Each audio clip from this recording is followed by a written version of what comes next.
so that we might hear how we can better serve the needs of our community. I want to welcome each and every one of you. I want to thank you personally for being here on today. Please let us know how we might join in partnership with the initiatives that the Lord has given you so that we can bring his kingdom right here to Harlem, Manhattan, every borough, until not only New York City is transformed, but the whole world is transformed. Do you believe what God is saying in the word? I want to also thank those who helped to sponsor this along with me in the person of Reverend Dennis Dillon. Give God praise. And all of those who sit on the committee, Reverend Sean, my dear mother, would you guys just stand? If you would just stand, those who sit on the committee. Amen. With that, welcome to each and every one of you. Know that it is heartfelt, that it is personal, and I am grateful to be laboring with you in this vineyard, in this season. Would you help me celebrate the first daughter of Union Church and the person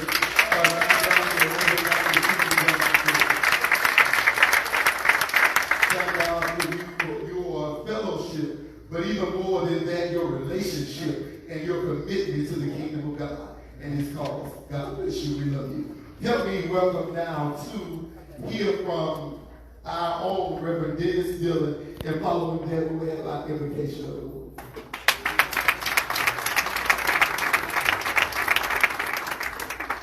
I figure if Reverend Scott can squeeze through this space, I can squeeze through it too.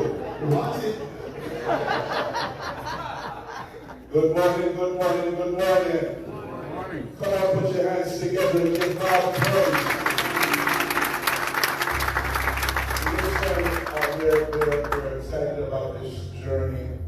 We're grateful to God that we have a mayor with a tremendous vision for our city. Let's put our hands together for a mayor with such great vision. Grateful to God for all our commissioners and the leaders that are here with us today. We're getting ready to just turn this over to them in a couple of minutes. We're grateful for those who assisted and co-sponsored this.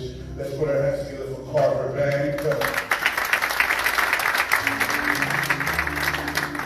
Thank you, Carver. Do you want to do the invocation and then I bring Carver up?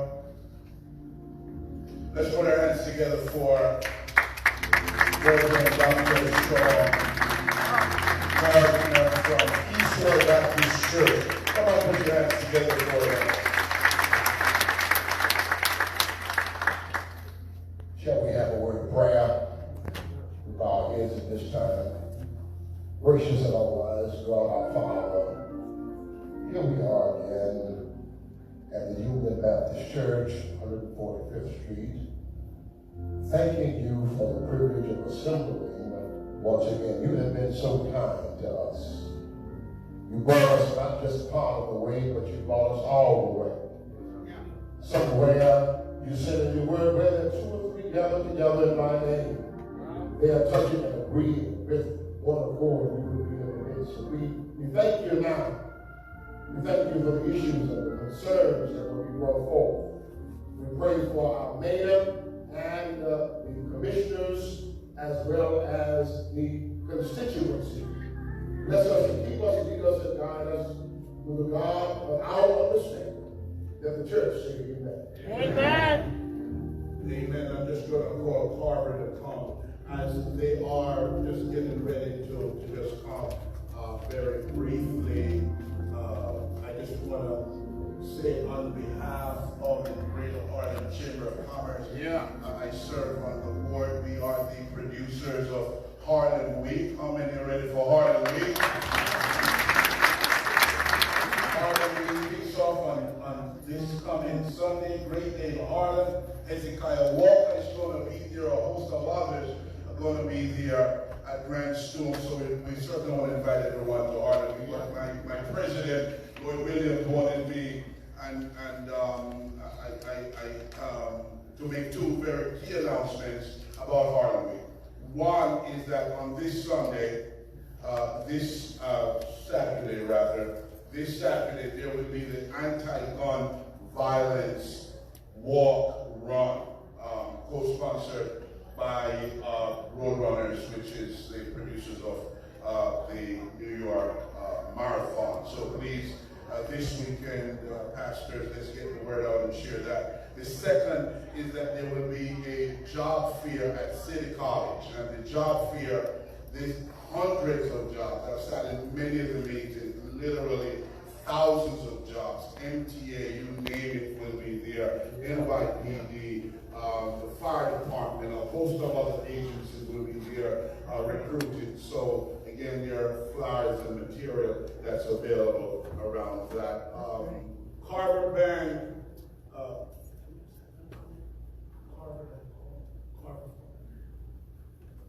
I had to take the right upside Carver Bank.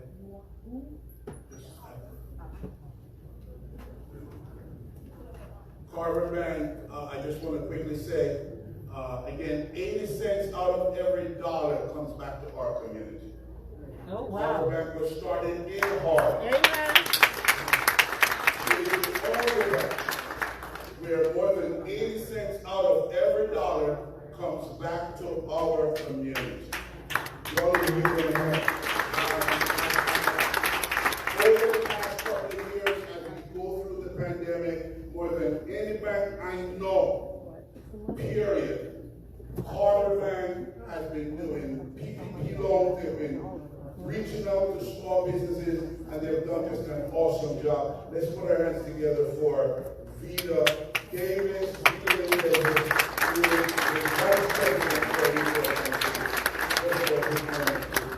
And thank you for sponsoring the breakfast. Thank you. Good morning. Good morning. And good morning to all the clergy here that's gathered here today, all the official members. Thank you for being here and thank you for having coffee here as well. So who in the house have heard about copper? Great. Who have accounts with copper? Awesome.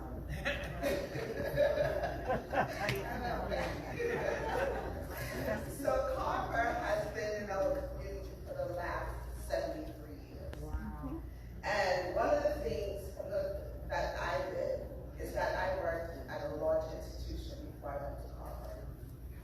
And one day, I was looking to get a customer to bring an account over to copper and over to Chase.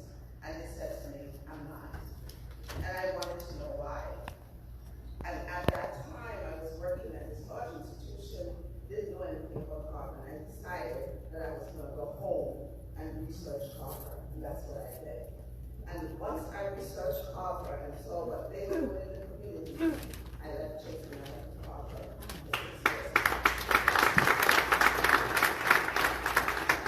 And I did that because I wanted to make sure that all the skills that I've learned, that I wanted to make sure that we were putting it back into the community. So since I've been at Carver, we are focused on making sure that we uplift our community. Financial education is our number one. Second is women-owned businesses, Black women-owned businesses as well. And we are really focusing on that. We have a pitch program because we're partnering with the Greater Harlem Chamber that's coming up for women entrepreneurs to deal with this energy. And one of the things that Carver has always done is 80 cents on every dollar that we have on deposit, we spend it back into our communities. That's unbelievable. And that 80 cents is to make sure that we help businesses provide employment, development, and also financial education. So Carver continues to do this, and I'm asking everyone today for a call to action. Our table is right up front. Let's come out. Let's really make sure that we uplift Carver, get us to continue to provide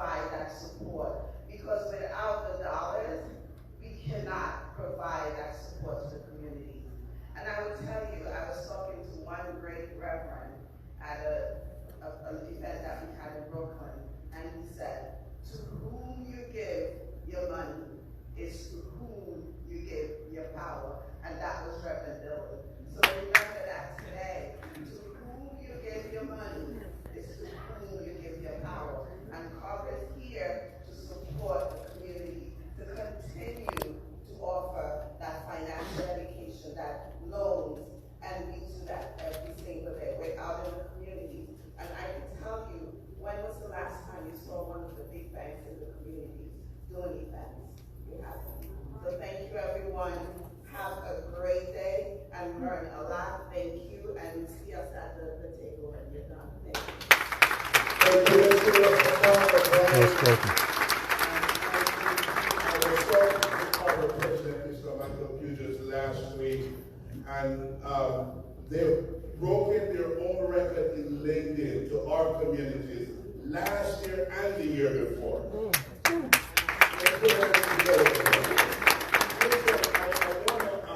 Our city is really on the great leadership.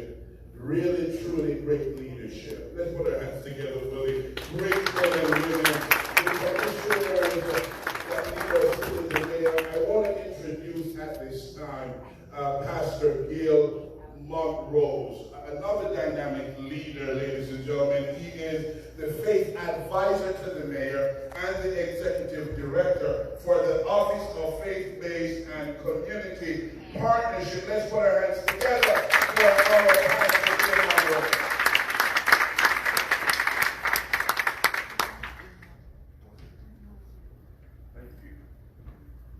Thank you all, and good morning, Harlem, and good morning, God's beautiful people. How are you all doing? All right. Okay, so we are very grateful to be here today. Again, my name is Gil Montrose. I pastor in Central East Flatbush for the past 17 years, and really looking at how the faith community can intersect with government has always been an interest of mine. I served with the mayor for the past 8 years, the then president, doing this in the Brooklyn area, and fortunate and now blessed that we have the opportunity to do this on a wide scale. Really and truly, our office exists to create an opportunity for faith leaders to navigate the complexities of government. And what does that mean? For most of your responsibilities, you're really dealing with saving souls. Dealing with your day-to-day operations. You don't know all of the ins and the outs. We want to let you know that you have a one-stop shop that you can connect with us so that we can connect with city government. Connect you to city government. The second thing that I want to say as well is that our job and our role is to also help city government, city hall, make sure that your views, and not only your views, but your mission-driven ideas and ideas, how to help with homelessness, and violence, and education. What is not that you want to have lights on the street, how do you have a beautiful parks in the community? We want to be able to make sure that we keep this up to you. And then how do you access resources for government resources, to be able to help you do the job that you need to do. So that's why we're doing these around the city. And again, I want to thank all the whole sector of Dylan for introducing me, and thank you all for really being here. So now I'm going to ask the commissioners to come forward, and they're going to join me on the stage, and we're going to have a dialogue. It's very simple, very straightforward. Our commissioners are going to come, they're going to introduce themselves. We'll be taking questions on the floor level. We ask that the faith leaders, pastors, leaders, imams, rabbis, however you identify yourself as a faith leader, you will definitely be, there's some seats over on this side too as well. I think if we can hold 5, so the next couple of you can come. NYPD rep, you can come on this side to my left. That's the commissioner. And so we are going to introduce our team to you. And if you have questions, concerns, you will be able to then respond. Then we get from the mayor, we'll have some words and then we'll take some questions as well. Here I want to introduce Tiffany Brown, who is the CAU Community Affairs for Harlem rep. She's in the back, she can raise her hand.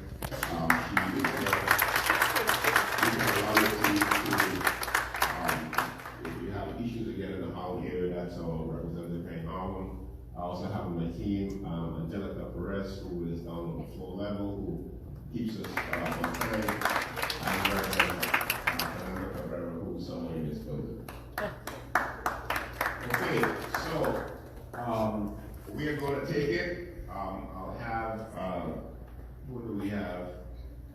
Let's start with the Commissioner of Housing, or the Housing Czar, I would say, Jessica Katz. She can begin and then we can go from there. Sanitation, sorry, Jessica. I told you. Yes, sorry about that.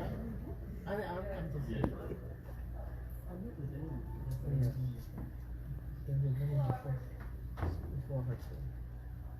Hi everyone, my name is Jessie Tisch.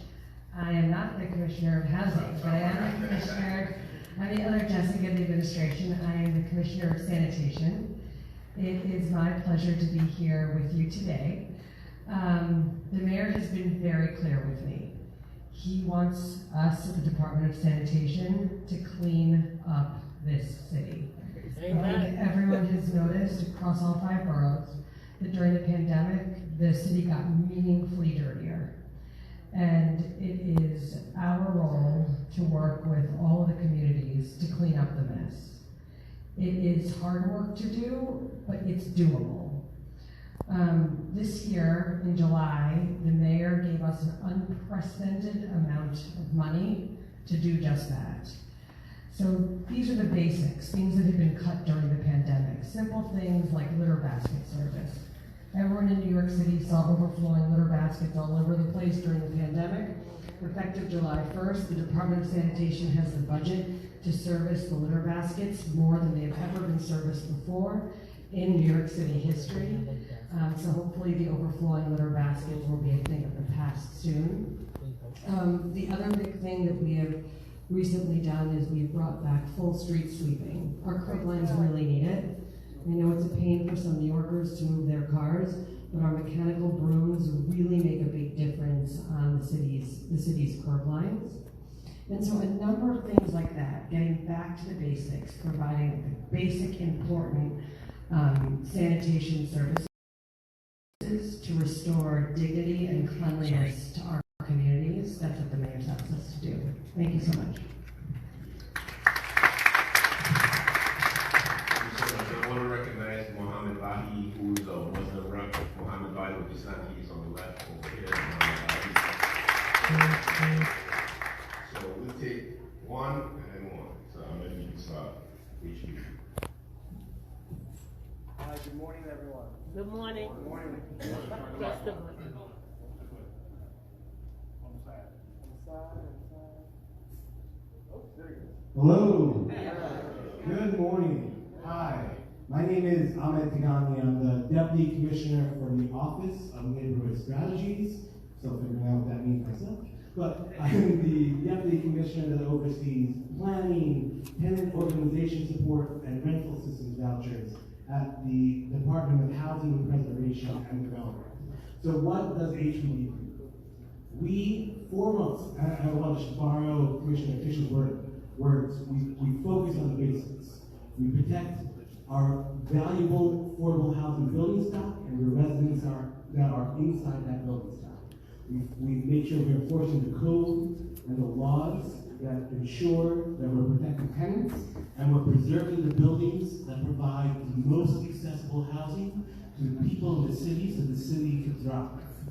We build affordable housing by using valuable city resources, your tax dollars, to help ensure that we're building affordable housing for everyone from the most vulnerable level, people who are formerly homeless, to the nurses and doctors, the blue and white collar New Yorkers that make this city possible.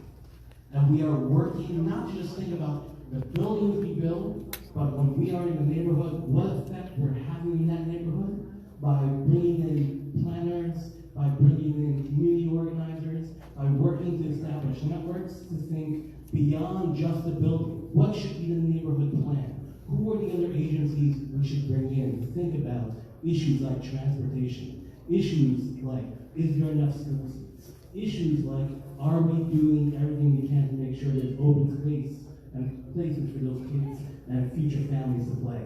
We are protecting buildings and residents. We are building new housing. We are thinking holistically about what the next 10, 20, 30 years should be in that neighborhood.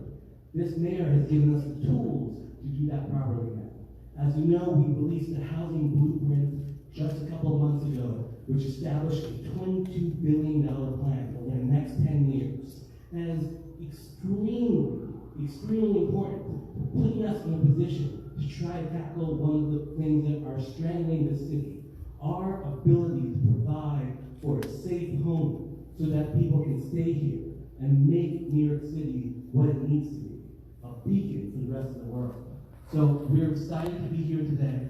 We're especially excited to be in this room, in every room where we open faith meetings. We have found that our most successful partners, the projects where our mission-driven ideals align, are with our mission-driven partners. So those of you who are interested and want to talk more about the business of creating new affordable housing, or having the resources so that you can make sure that members of your congregation know where to go to ask questions about rental assistance vouchers, ask questions about what their rights are as tenants.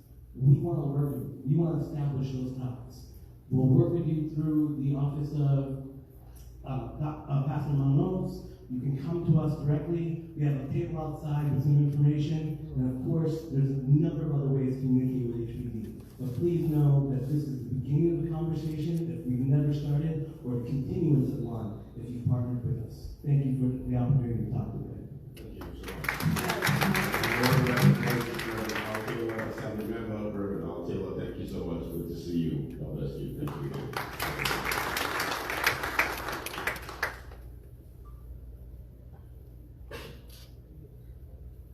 Good morning, everybody. We have the next increase.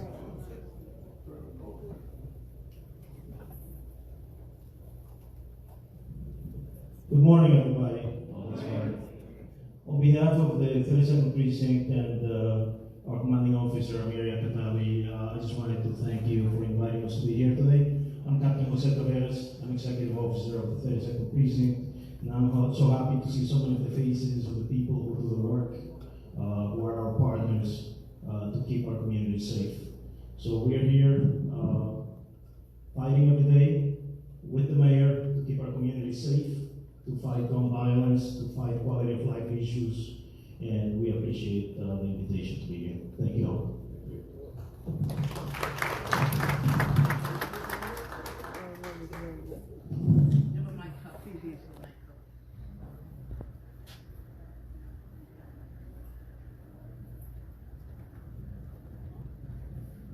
I guess you put it on and you take it off when you leave it.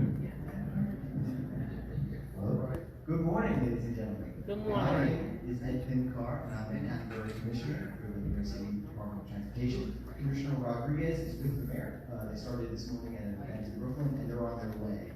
So on the commissioner's behalf, I just want to say that I stand ready to work with each of you and all of your congregants and neighbors on any of your concerns out on our streets. Our focus is to make Manhattan's network and the city's network as safe as possible, providing New Yorkers with more options to travel around, to live their lives, to see their families, and to build our communities. We have many different programs available to us now. We have open streets to really start to say the streets can be for New Yorkers, and they should be for New Yorkers. So the commissioner, I'm sure, will speak more later, but I stand ready to work with all of you, and it's just great to see. And thank you, Assembly Member Taylor, my friend.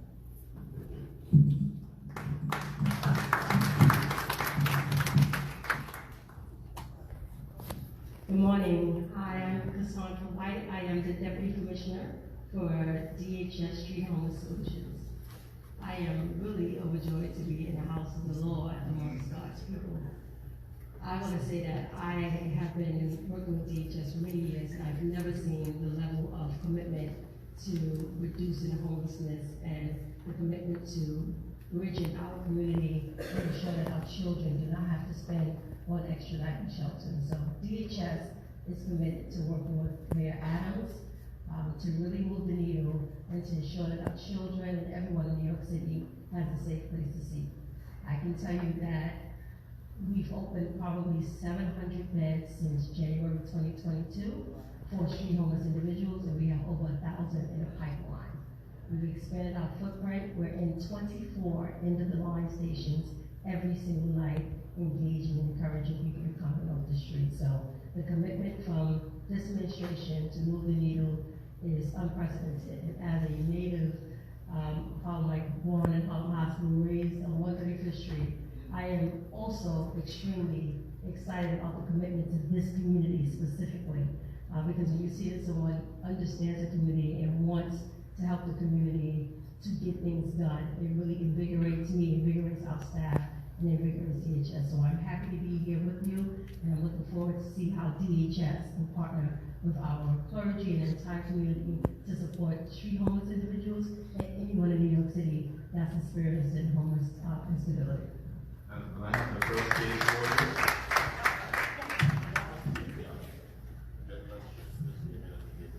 Amen. He's in the audience. I told that we get stuff done, so we're going to give you a call today. All right, thank you so much.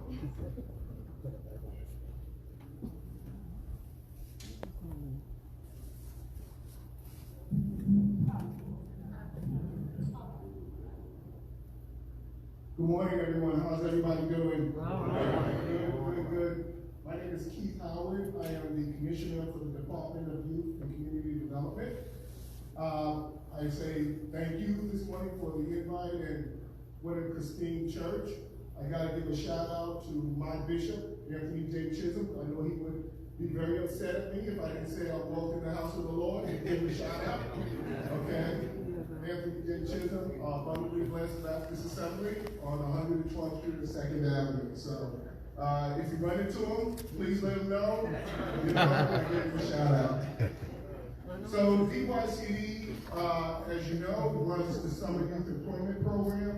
This year, a record investment from the mayor, 100,000 youth participated in Summer Youth. From 75,000 from last year. Can you give that up?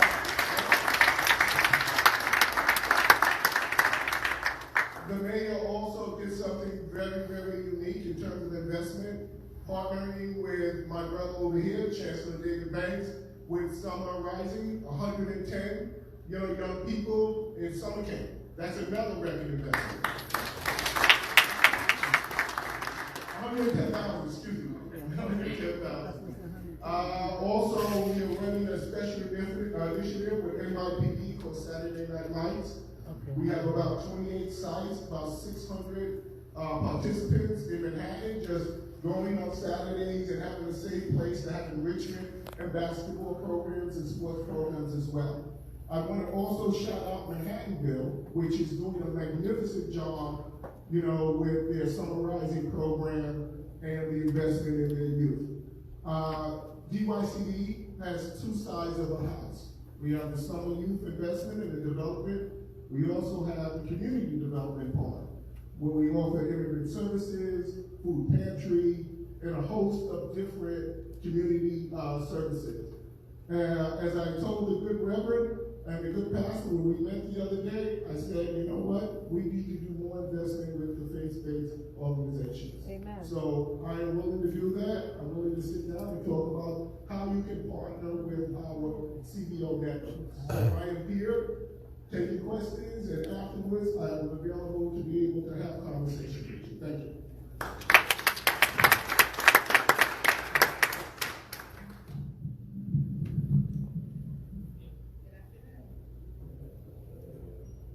Good afternoon. Good afternoon. It's so good to see all of you today. My name is Dinah Shell Gross, and I'm a Deputy Commissioner at the City's Department of Small Business Services.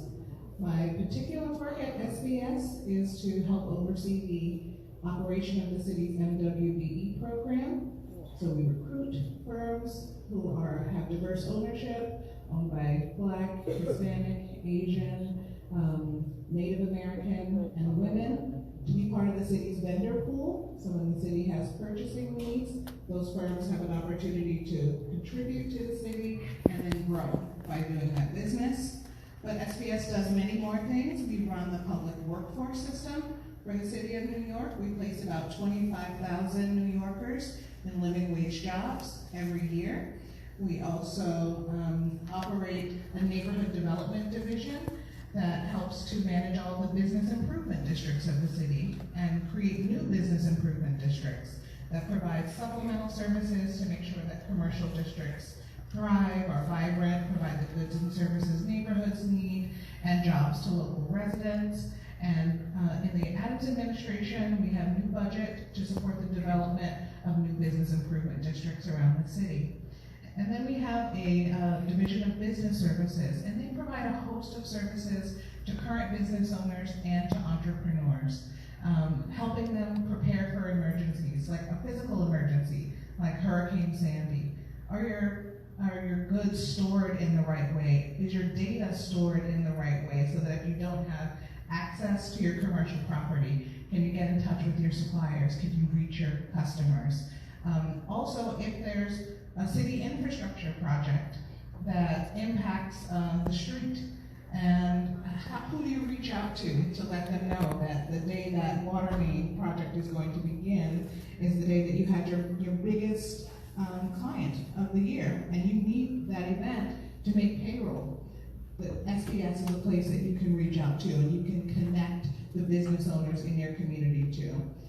We want to help New Yorkers start new businesses, to help them grow by connecting to affordable financing through partners like Carver. Being a business owner, I think we all feel ownership of the businesses in our district, but we're not in the position of that owner. It can be very lonely having the responsibility to maintain that property, meet payroll, understand city regulations, avoid fines and fees, negotiate that lease. And so SBS is concerned with all of the struggles of those business owners and supporting you in creating those livelihoods for your family, for your workers, and those goods for community. So we're very happy to be here today and to answer any questions that you may have.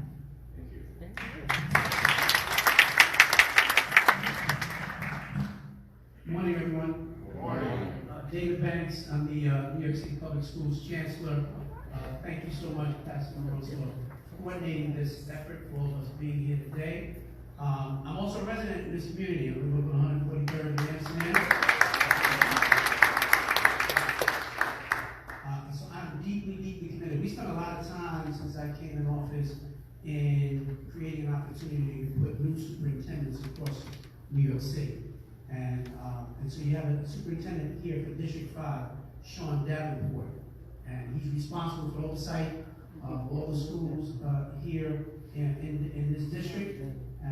And so certainly want to make sure that I give you his information on how to reach him, and I'll give you information on how to reach me as well. My email is David C. Banks. So a lot of people looking at me, but David C. Banks at schools.nyc.gov. So that's for those who are interested in reaching out. And they can certainly reach me as well, right? But if you want to reach out to me directly, my email is davidcbanks@schools.nyc.gov. And one of the reasons I want to make sure that I do that, and I hope that you get it from everyone here, is because the mayor has charged each one of us as his administration leaders to get stuff done. And we know as a people of faith that our people are destroyed for lack of knowledge. Right?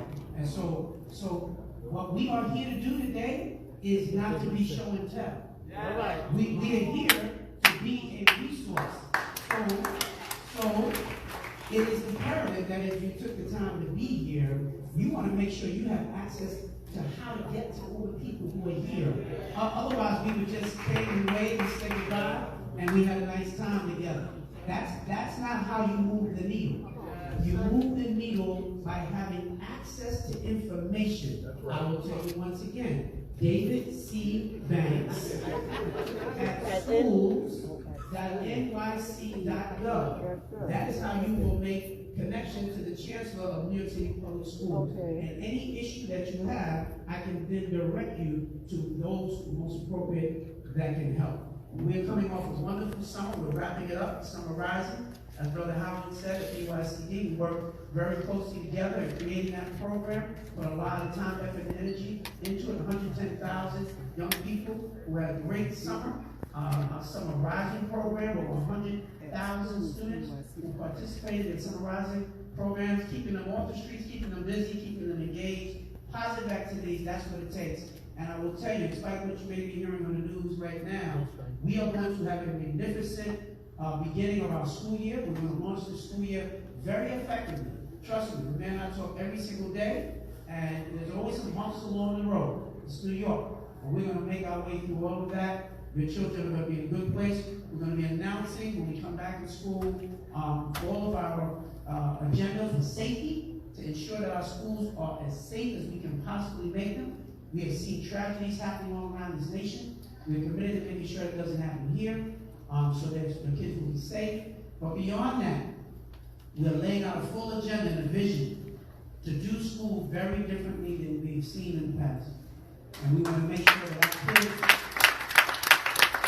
are not just going to school, but they are experiencing school in a way that will take them to the next level. Amen. And that's what we want to do. We want every one of our children to have a future. We want them to know what that future is, what those possibilities are for themselves. And so you'll be hearing a lot more as we wind down the summer about the future and where we're going. So God bless you. Thank you so much, everybody. Appreciate it.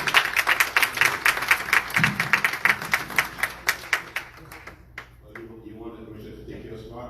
Okay, Commissioner, you can go this way. Thank you.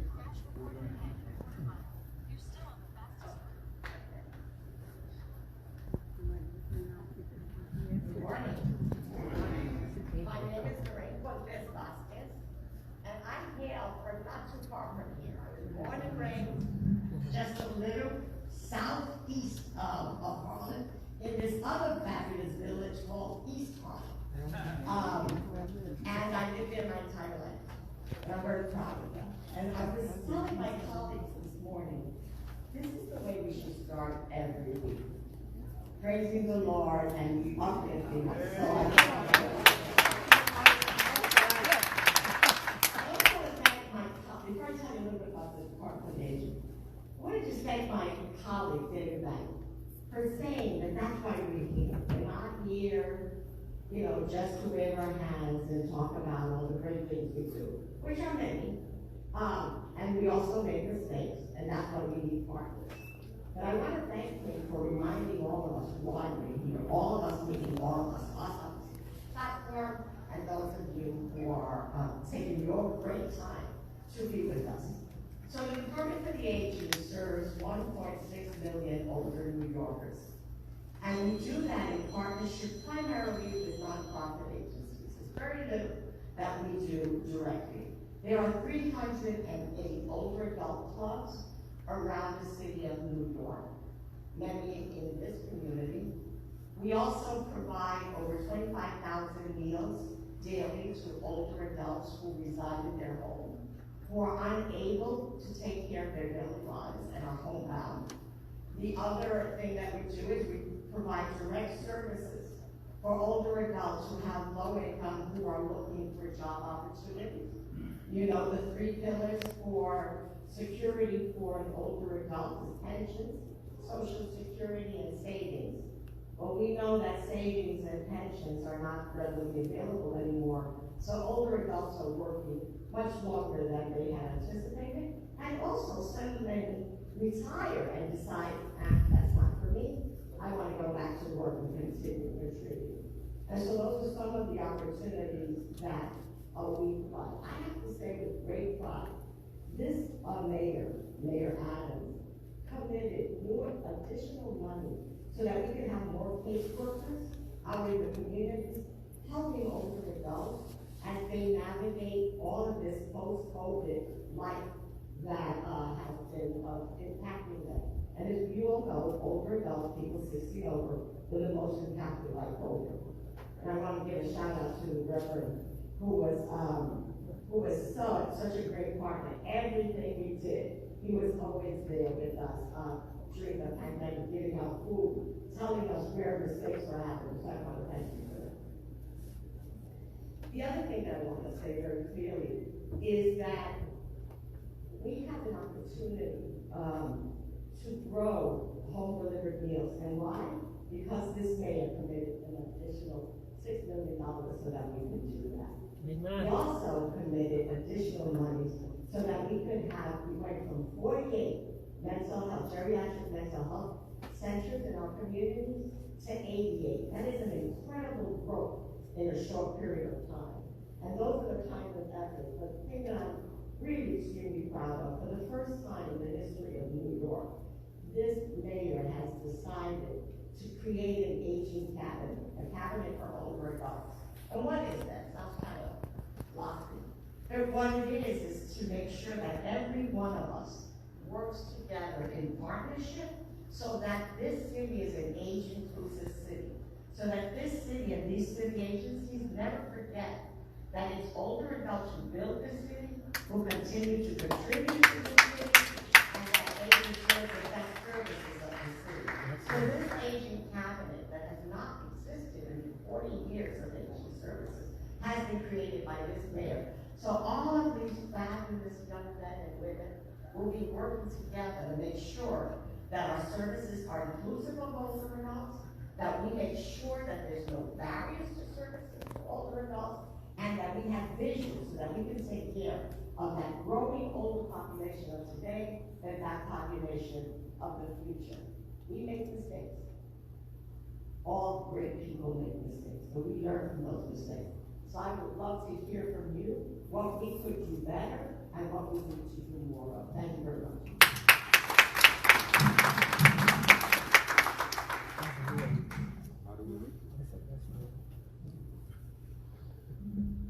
Good morning, everybody. Wonderful to be with you. As a clergy spouse, a special shout out to the clergy spouse in the house. We have a particular calling ourselves. I'm Jess Daniels. I'm the Commissioner of the Administration for Children's Services. Before I had the honor of joining the Adams administration, I led Grand Wyndham, which served and partnered with this community. I was there for over a decade. We have a clinic on the corner. Can't say we anymore. They have a clinic on the corner. Community School of PS 123 and operate in Manhattanville. So I know this community, I cherish this community, and I know how much power is in this community. There's three things I want to say about ACS this morning that might surprise you. The mayor has called us upstream. Quoting Archbishop Desmond Tutu, he has sent us upstream to protect children, to care for families, to support families, all the work that we do. In all three Harlem community districts today, families can apply for a child care voucher with priority through ACS. As part of the mayor's child care blueprint, and as making sure that we are equitably distributing child care vouchers across the city. So if family can call us today, I will give you the number, and I will give you following chance of thanks, please, my information as well, which is Jess, Jess, as in Sam, not in Jack, Danhauser,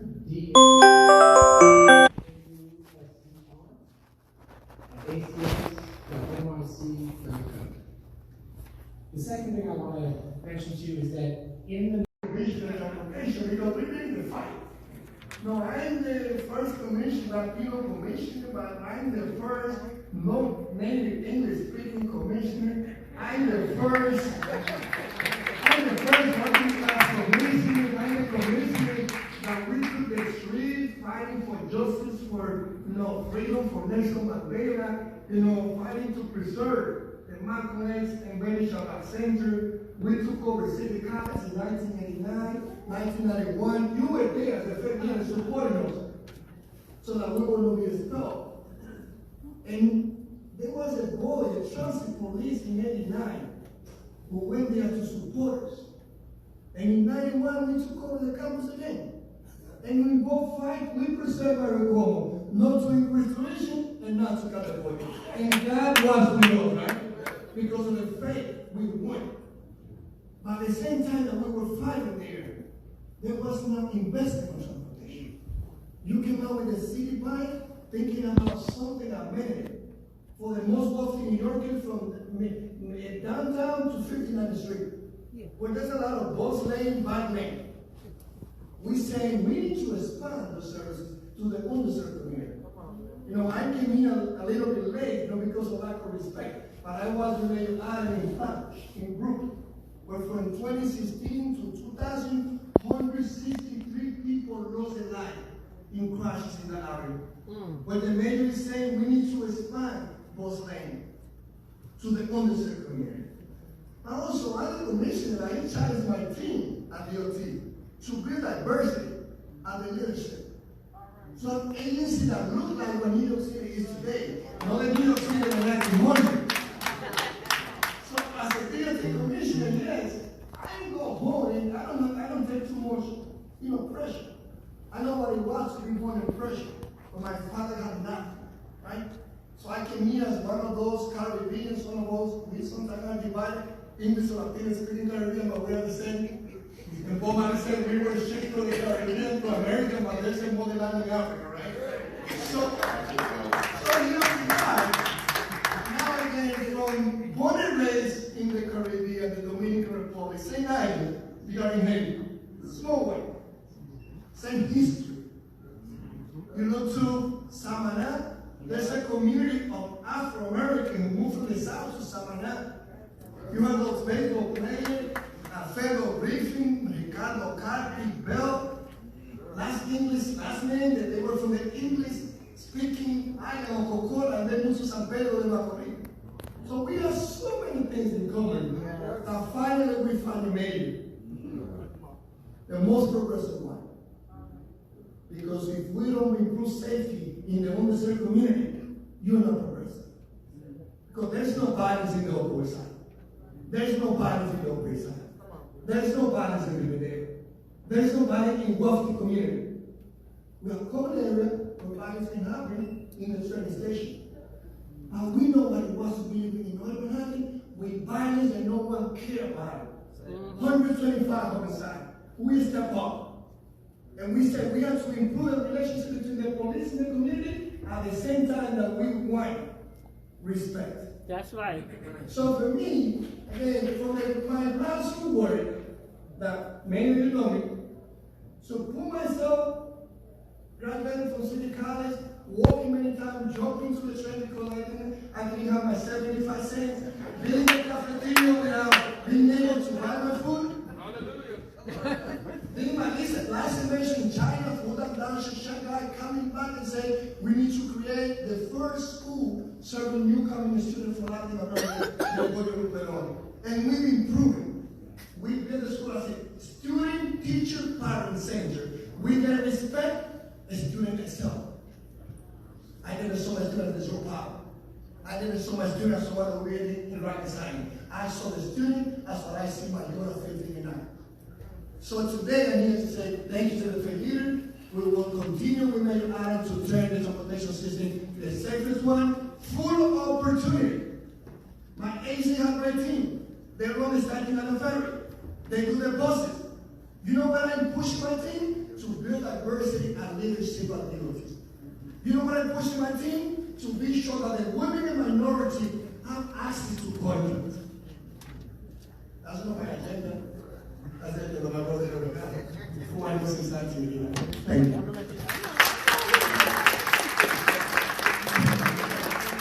All right, Reverend Dillon, that's about the whole questions. Thank you. Okay, so here's what we're gonna do. Let me set the table again.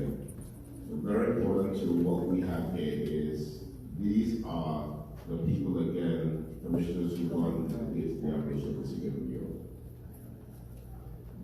As faith leaders, again, I want to encourage you to deal with the top line issues that you have that can connect with the resources for the city. If you just have a minor issue that we can deal with offline, we can deal with it offline. But for the most part, make sure the question is directed to someone of the commissioners who are here. If the department is not here, hold that question and see us later, but we want to make sure again that we get to the root of the matter, right? So we go ahead and take questions. We have Mohammed on that side, and we have David Wisdom, and someone else on this side. So let's go. Questions? Go ahead, Robert. Rabbi Garland from the House of Yah and the Commanders Keepers of Harlem. Question to the HPD. One of the things is that the biggest homeless foreclosure is the city of New York. And I want to know what are you going to do? Because a lot of the houses, people owe water bill or tax bills, and the city sells off these bills to corporation in Delaware and Virginia, and then they come and they evict the people in their homes. I've been dealing with that because I put people, homeless people, back into their homes. I've been doing that. So I want to know, what is the city going to do as far as not evicting people from their homes because they owe water bill and they owe tax bill? Thank you. Sir, that's probably one of the most important questions you can answer today. And I can say with huge pride, in this new administration, the mayor has made a tremendous commitment. $44 million alone will be going to homeowner support. Not only for, we talked earlier about creating new homes, but we're talking about making sure people who have homes can stay in their homes. The people who root and ground our communities can stay in their homes. There's a couple of specific things I'd like to point out. First, for any homeowner who has issues, whether it has to do with liens or bills or tax arrears, we have multiple ways to get them direct support and guidance. We have something called the Homeowner Help Desk. It was a pilot, but thanks to the mayor, now it's a citywide program where any homeowner can get direct assistance from experts on how to make sure that they get the resources they need. It's run by the Center for New York City Neighborhoods. The information can be found on our website and the materials that we have outside. So please direct anyone there as a first touch. In addition to that, we have now expanded the home fix program. Again, due to the money that was put in as part of the housing blueprint that the mayor put out in June. We now have expanded our ability to give loans to low and moderate income homeowners so that they can get the fixes they need and keep their home habitable and secure for the long term. We specifically are able to gear those loans to people who are seniors on the low-income side to make sure it is of an advantage to them. In addition to that, don't give them too many points.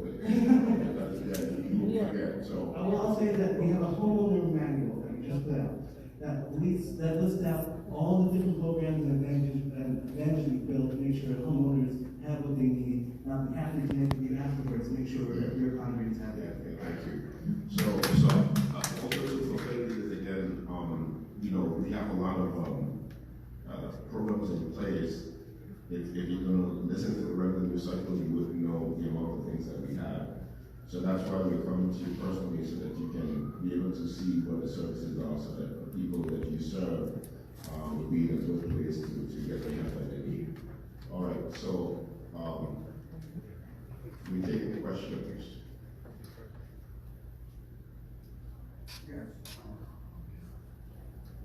Yes.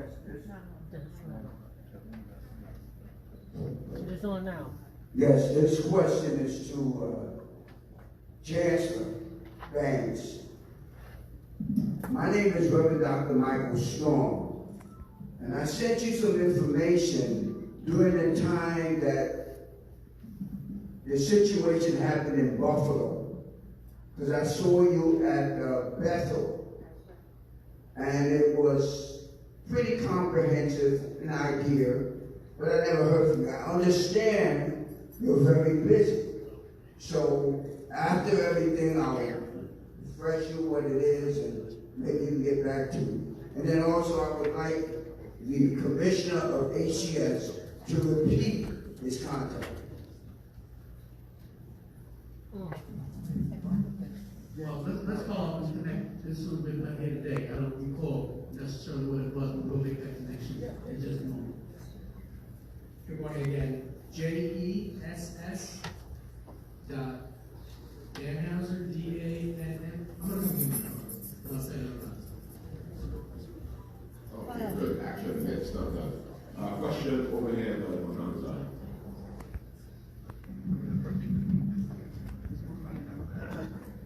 Good morning, everyone. Reverend Jeffrey Crenshaw, lifelong resident of Harlem, come up under St. John's Baptist Church, Reverend John L. Scott, right on 152nd, served as pastor of Greater Tabernacle Baptist Church, right on 144th and Common. My question is addressed to Commissioner of Transportation and also to the Department of Aging.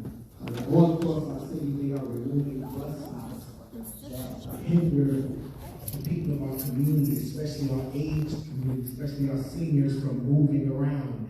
They recently removed the bus stop from 145th Street on the Bronx 19 which affects many of our houses of worship: Convent Avenue Baptist Church, Dr. Jesse Williams, Greater Tabernacle Baptist Church, Macedonia Baptist Church.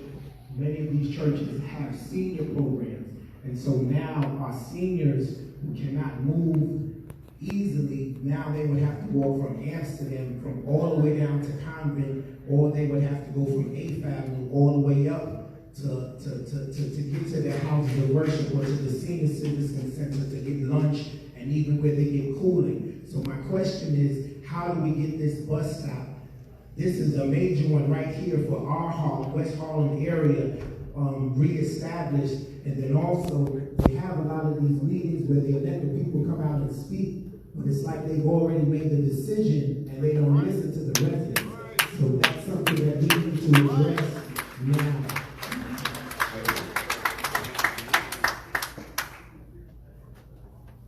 One thing that I know that we all agree that we have to improve our transportation system.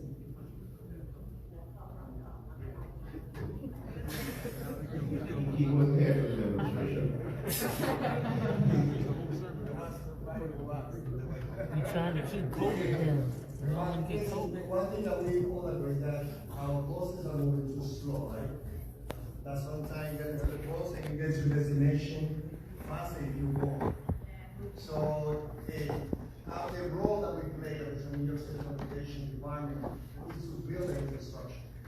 The MTA is the one who organized the bus stop. However, we do work together. We've been working on that. If there's any particular case of that stop, more than happy to follow with you. My Manhattan Borough Commissioner is here, I think, so he will connect with you. If there's any particular stop that you feel that it should be removed. However, I have one stop in Jordan, where I live in Artington Road.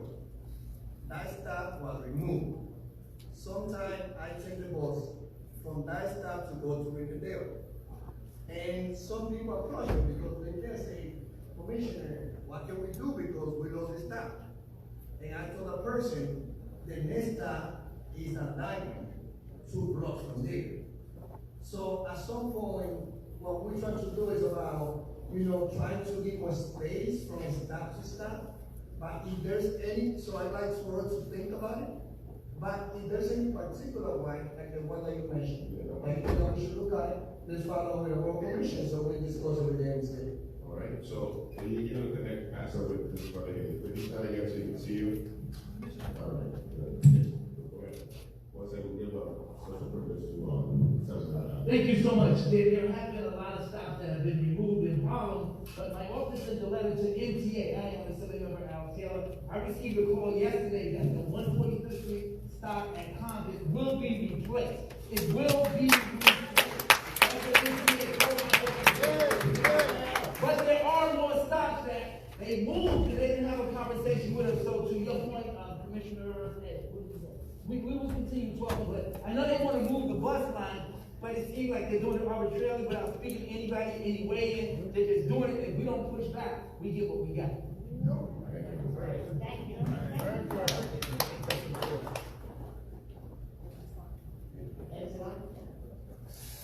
Thank you for the question.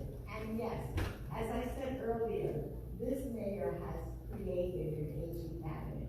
One of the first things we are going to do is create conversations with MTA because many of these changes did not include, unlike the mayor, who sees an aging city, did not include the voice of older adults in this bus route plans. And there are 5 of them. They're throughout the city. So that's one of the first things that we are taking on. And thank you for your advocacy, Reverend Taylor. He was the one that my mind went blank when I was acknowledging him. So yes, that is one of the first things that we are taking. So that if you have any information, I know there's several in the Bronx that I'm handling. If you have any information on bus stops that are affecting older adults, please let me know. We don't have your contact information. We don't have your contact information. Commissioner, you get your contact information?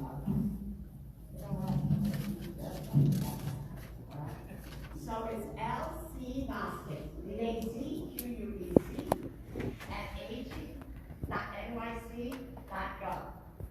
My number is 646-714-1525. I not so much. You will text me right away. That's okay. Thank you. I sure will. Yeah, just give them the number. That's fine. Give them the number. Right. We protect, right? You're 60 and above are still vulnerable. 646-714-1525.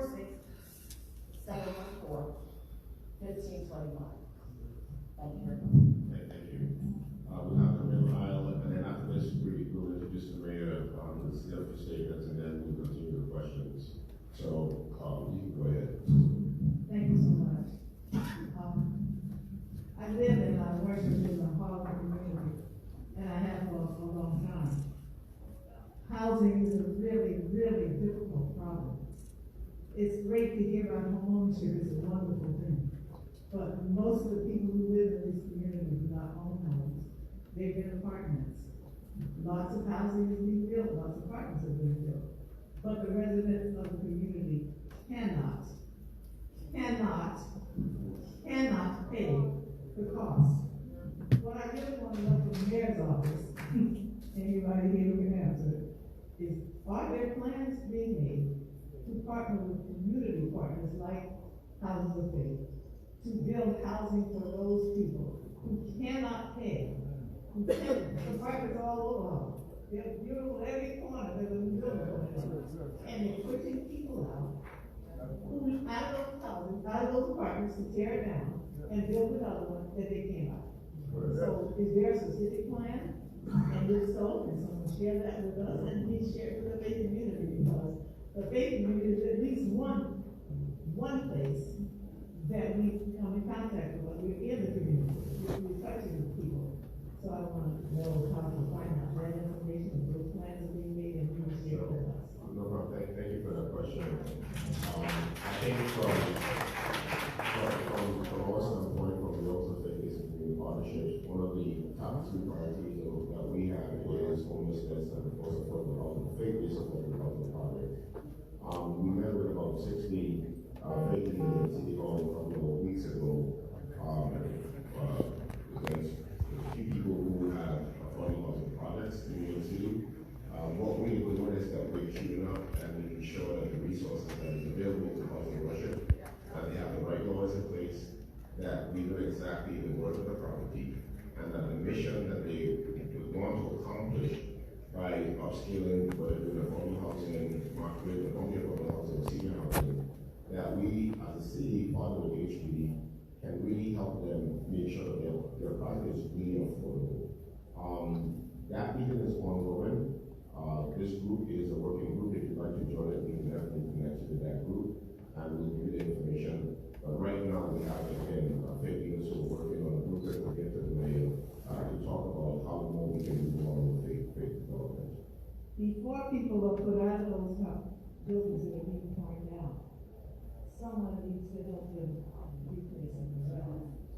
Not just, this building is gone, and you're on your own. And you can't come back because you can't. Right.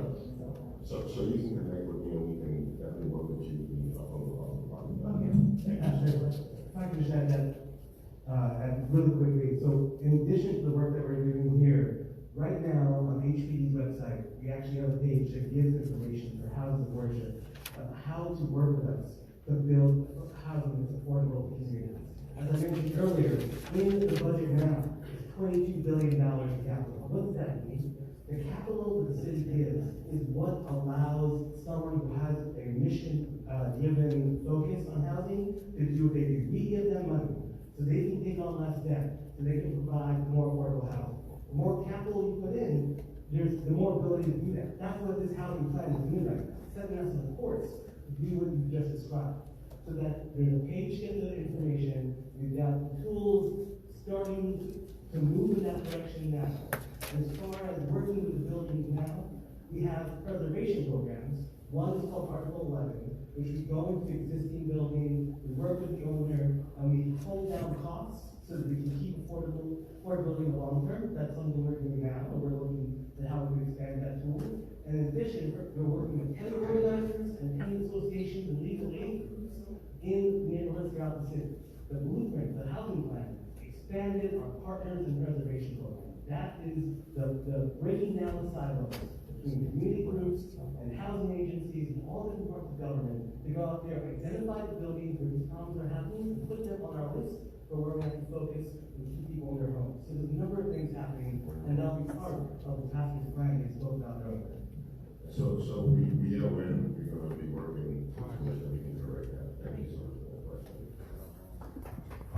Pastor, you want to just Excuse me.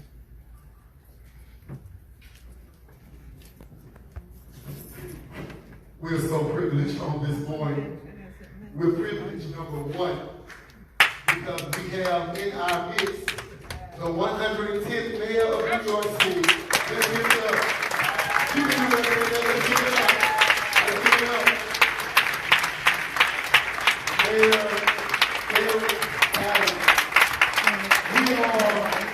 We are people of faith, and we believe that all things are possible to those who believe. Do we believe we can get better in New York City? Do we believe our people can have affordable housing? Do we believe crime can be minimized in the city of New York? Do you want to see change? Do you want to see change? Do you believe change can happen? This is the man who will lead us in change in New York City. Let's give God praise and let's give God thanks for Mayor Aaron Allen.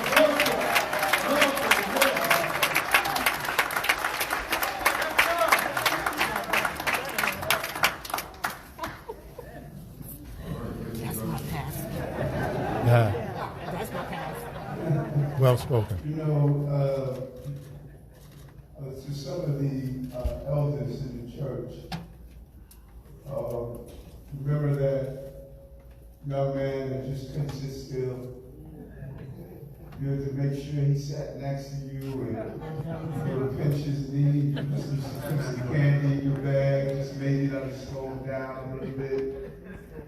You know, sometimes people look at the glory of being a mayor, a president, a state senator, former captain. You look at that glory, but they don't know the story. All right. And if you don't know the story, then you don't know the man, the person, the woman who's in front of you as they attempt to navigate the complexity of a city that is broken and that has abandoned people in general, but specifically black and brown people. That's right. My hero, Archbishop Desmond Tutu, I heard him when I was in South Africa. He stated, we spend a lifetime pulling people out of the river. No one goes upstream and prevent them from falling in the first place. All right. We have a city and a country with a downstream mindset. All we do is wait downstream to pull people out of the river, and in some cases, we push them in the river in the first place. But if you do an analysis of who's being pulled out of the river, they look like you and me. That's right. And you do an analysis of those who are profiting out of pulling us out of the river, they don't look like you and me. People prophetize the dysfunctionality of the lives that we are living, and there's no desire to fix it because they're making too much money of looking at this dysfunctional place we call New York City. And then I come along. I am you. Dyslexic, arrested, rejected, now I'm elected. Be the mayor.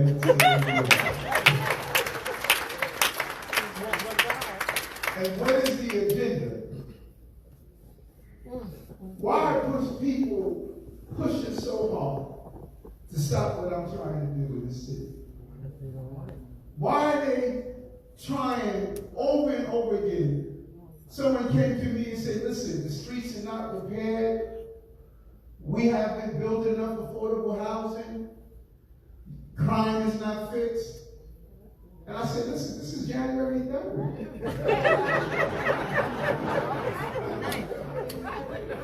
3 days in office. What's taking you so long? I'm under fire because we are doing the things we said we were going to do. Don't read Twitter and the headlines, but look into what we're doing. Came in office and stated that we're not going to have 40% of our inmates at Rikers Island being dyslexic and continue to feed that pipeline. First time in the history of this city, we have dyslexia screening for every child in our Department of Education because of our plan. People were walking by, individuals living on the streets. First month in office in January, one of the coldest months, I went out and visited people in encampments, living in the subway system, in tents. I saw human waste, drug paraphernalia, stale food, no clean clothing, and I stated that that is not dignified enough, and I'm not advocating for people to live on our streets. We put them in the system to go into permanent housing, even as others criticize and walk past them every day. I said I refuse to do so. First week of putting that program in place in our transit system, only 22 people decided to take us up on our office. Then we made brochures to show them what safe havens look like. We now have close to 1,800 people who put on the subway system around in our shelter on their way to help them out. Public safety. People talk about, well, your plan is just to lock people up. No, listen. Listen to it. Intervention, prevention. That's what we're doing. Intervention is right now. Let's not kid ourselves. We can't continue to go to funerals every day where bullets are carving highways of death and ignore the reality of the number of young people we are losing. Young people, victims of crime, have spiked. Small number of people are continuously made up their minds that they are going to have our communities live in fear, particularly black and brown communities. Many of the people who are advocating not to ensure we have the police do their jobs are living in safe environments. We can have safety without disgrace. Remember, I fought against over-aggressive, heavy-handed policing. I know what it is, but also fought for public safety. That's why we're building out a pipeline. 100,000 summer youth jobs, first time in history. I advocated on the campaign trail while we're closing our schools when our children need continuous learning, Summer Rising. 110,000 students signed up for Summer Rising in schools during summer months, learning to compensate for what they lost during the year.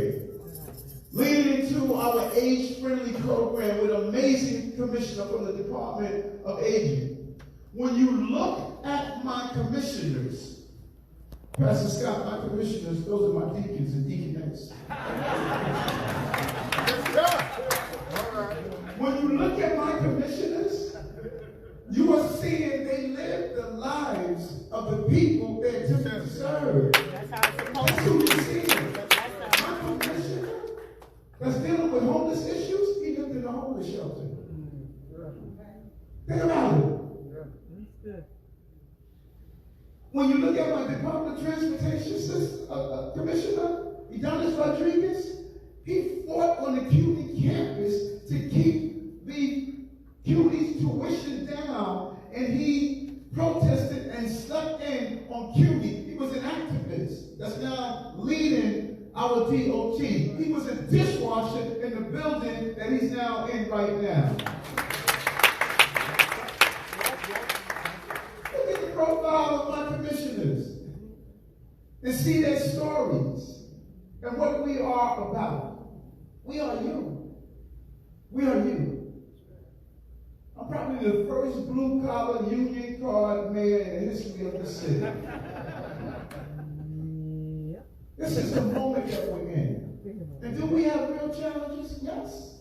Crime, monkeypox, economy, unemployment, COVID,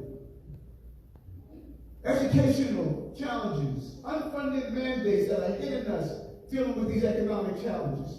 We have real problems right now. Seems like every time we become mayor, like David Dinkins, we get it all. That's right. But pastors, let me tell you something. I'm so ready for this job. Praise God. I'm so ready for this job. There's not one day I wake up feeling as though I can't do this job. I know what hard is. When people say that this is the second hardest job in America, I tell them I know what hard is. Hard is waking up in the morning and carrying that garbage bag full of clothing to school because mommy thought you were going to be thrown out and didn't have a change of clothing. Hard is waiting on that line to get that hard cheese and get that powdered milk and powdered egg. Hard is having everyone think we were blessed because we barbecued all the time, not realizing the gas was turned off, and we prayed for snow so we could melt it in that water because the water was turned off. Hard is putting cardboard in your shoes because the holes were so many that you need to just get to school and back. I know what hard is. This is not hard with a $101 billion budget. It's about putting the money in the communities that are in need and stop exploiting the communities the way they are. Hard is making sure that $21 billion we have in procurement is going to the small businesses in this community. If we are buying hundreds of millions of face masks, then why aren't we going to the small businesses in our community to make sure that they are producing those face masks at the same time? We're pushing the envelope, folks. We're pushing it at a level that people are uncomfortable.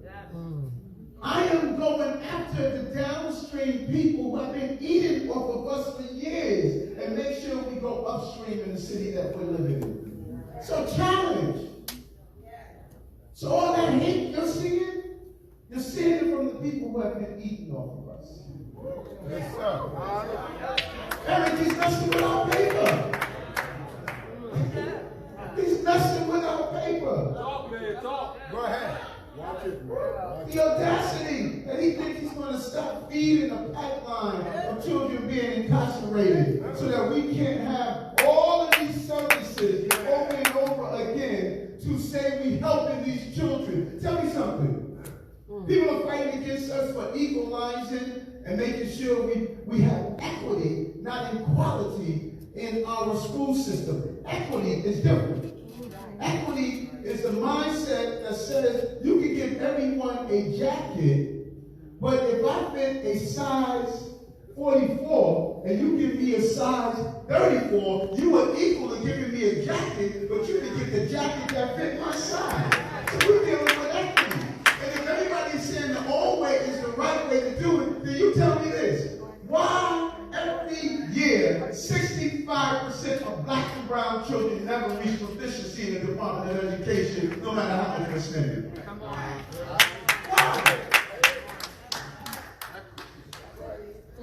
This is the challenge that we're up against. And these issues I fought for. When we talk about we should not be losing our homes because of water bills, go Google what I've been doing on this. Visiting these families, standing in front of their homes, fighting on their behalf. Why am I going to spend my life fighting for something and then become mayor and abandon it? That makes no sense. These are my issues. Prison reform. I led this charge. The rules they're changing right now, those are my bills in legislation. But as we reform a system that is hard on people, we cannot abandon our public safety in the process. Cannot.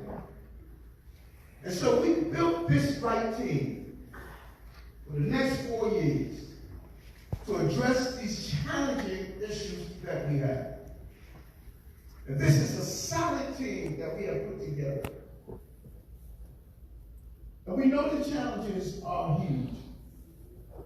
We know some of them is going to, we got to lay the foundation.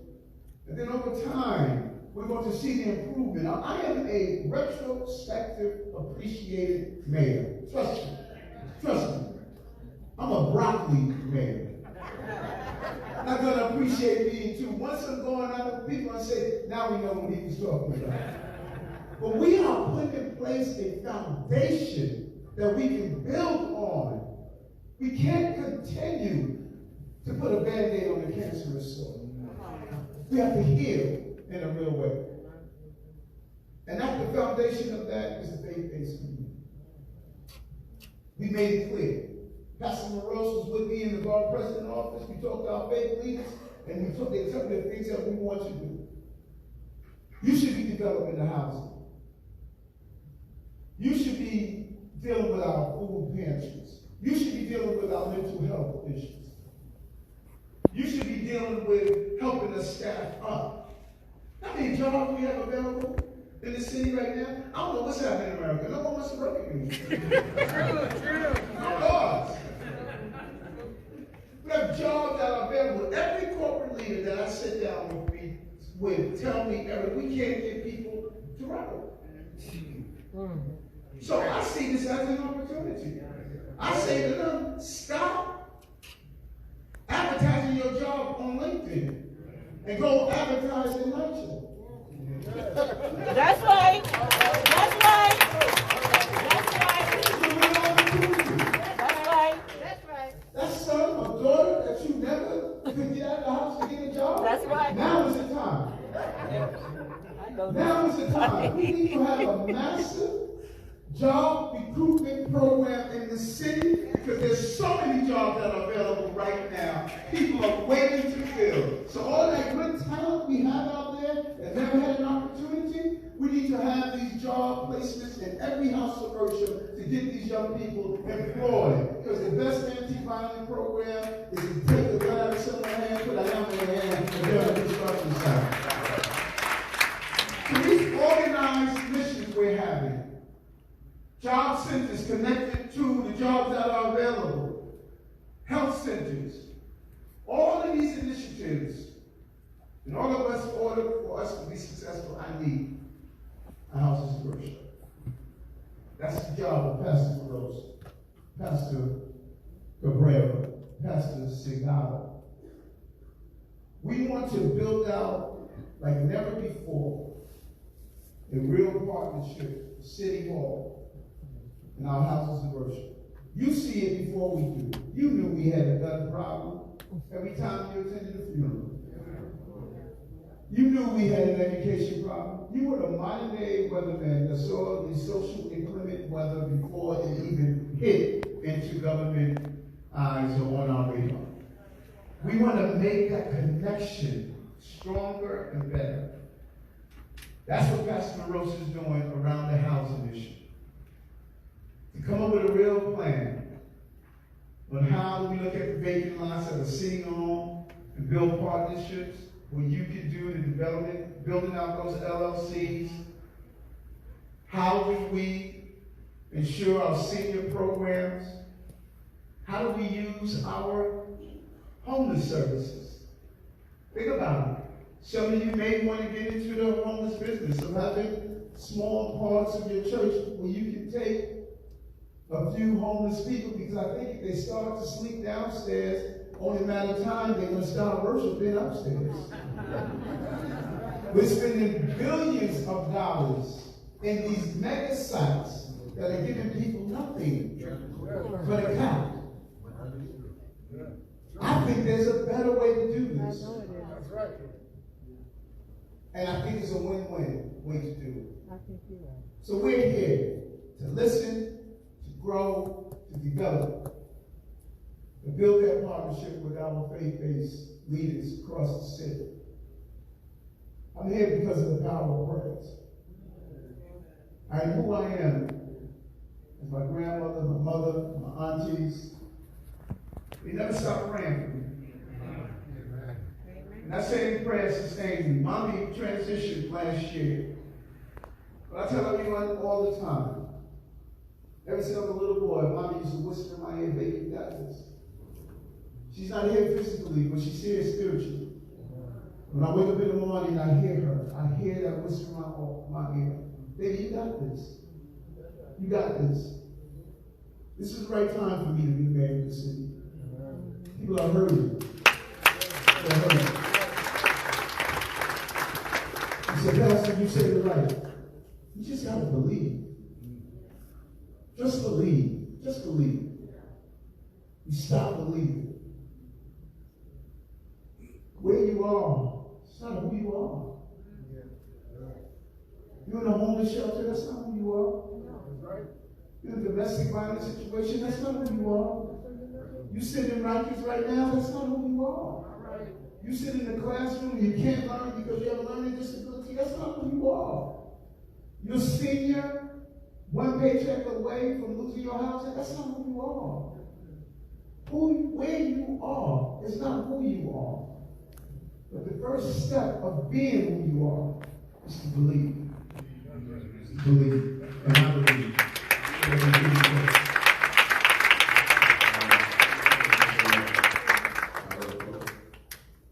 Reverend Chloe Breyer, Interfaith Center of New York and St. Philip's Episcopal Church. Thank you so much, Mr. Mayor, and for the great team that you assembled who is so dedicated to the city.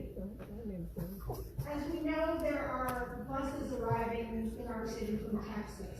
54 people on Sunday, another bus due this evening, 3 more tomorrow. A lot of families, human beings that don't have a place to go.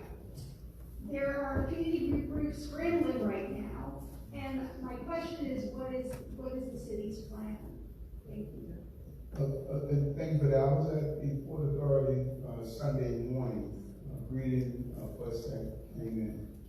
I think this morning on our call was it 4,000 or 5,000? You give the number? Yeah, it was over 4,000. We have over 4,000, 4,800 individuals who are now seeking shelter in our city, a system that is already oversaturated. There's several levels to this. One, we are right to shelter city, and we're going to continue to abide by our obligation, and we have been doing that. Second, we are in communication with the White House. We believe FEMA should be stepping in right now and assisting us as we continue to make sure these families are treated with the level of dignity that they deserve. Everyone that comes here, they are receiving housing. But not only housing, children, many of the children are coming, our educational system, some of them with healthcare issues, translation services, food, all of these issues, we are supplying them based on the arrival of people. And our intake centers will sit down, finding out their needs, and ensuring that we do our job not only as New Yorkers and government, but as men and women of faith. This is what we're supposed to do. And I commend you as a woman of faith for raising that issue. But we do need help from the state and federal government. It is unfair to only put this on the back of New York City. And we're going to have a conversation this afternoon with the White House. And we would like to partner with you, make sure that Pastor Monroe, whatever you're doing, we want to also partner to make sure that we are unifying our efforts. Thank you so much for that.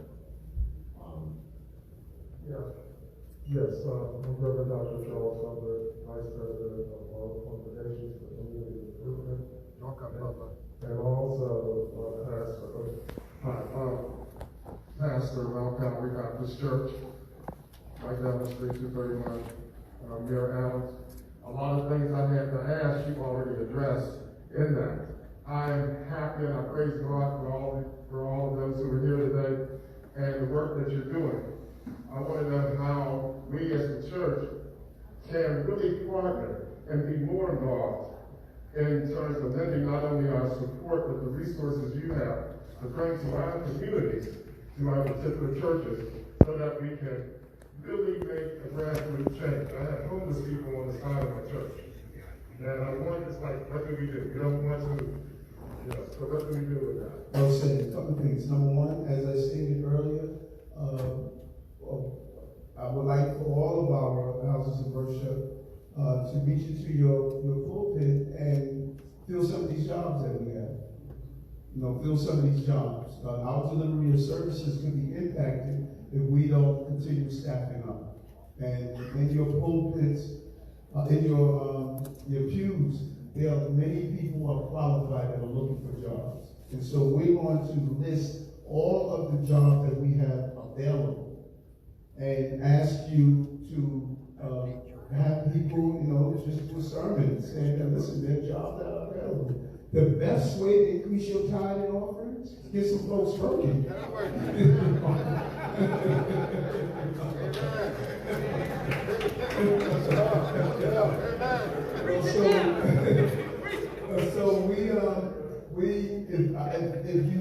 We're going to make sure we centralize and let you know what's available. And I'm talking about good jobs. Good jobs. We have some good jobs that are available that are paying good salaries that we need. And so that's number one. Number two, we deal with the mental health crisis. And I would love for you to assist us as creating safe havens, places where people can come. Everything from meditation to breathing exercises to rejoicing during the week, when people can deal with some of the mental health, and we have mental health professionals at the location to talk people through it, because this mental health crisis, COVID did something. Yes, it did. There's a real mental health crisis that we're facing. Three, the homeless issue. I think that we need to decentralize our homelessness. These billions that we're spending on shelters, where it's not really providing anything else but a cot to sleep. If there are churches who are open to taking 5, 10, young people, or the hardest population for us to house are single adult males. And where we can put in place a real system where we can use available space that you have and to pay you, not free, to pay you, I think we can build out a entirely new shelter system that can place people on a pathway to housing. And then four, we have something called a PEU, the Public Engagement Unit. I was out with them last week, knocking on doors, letting people know. Do you know how much money we send back to Albany and Washington, D.C.? WIC, DREES, SNEED, SNAP, all of these dollars that we have, people who are food insecure, they are available for SNAP but don't know how to fill out the forms. People who are rent burdened, they can have SCREEN or DREAM, who can freeze their rent. So if we can have a resource stairs and let your parishioners know what dollars are available, and we will be there to fill out the forms for them and allow them to have access to some of the resources that are available. Some of these mothers have children they're eligible for WIC. Earned income tax credit. Many people don't realize you get thousands back for the earned income tax credit. Chancellor Bank and what he's doing around 3K to 3K. We have 3K, pre-K, that's free child care that we have open seats. So it's about going locally, hyper-local interaction to let people know, here's what you qualified for, so we can stop sending that money back to Washington and to Albany. So those real on-the-ground things will go a long way that we can do. Those are four of so many more that Pastor Rose can even share. And thank you for that question. Good morning. My name is Reverend James Booker, pastor of Mount Carmel AME Church in New Rochelle, been a lifetime Harlem resident, and I work for Harlem churches, for Harlem congregations for community churches. One of their senior homes where we provide social services for some of our seniors who are formerly homeless. And my question is, and especially directed to your commissioner of the Department of Aging, is are there any specialized programs dealing with, that are catering to senior citizens regarding substance abuse and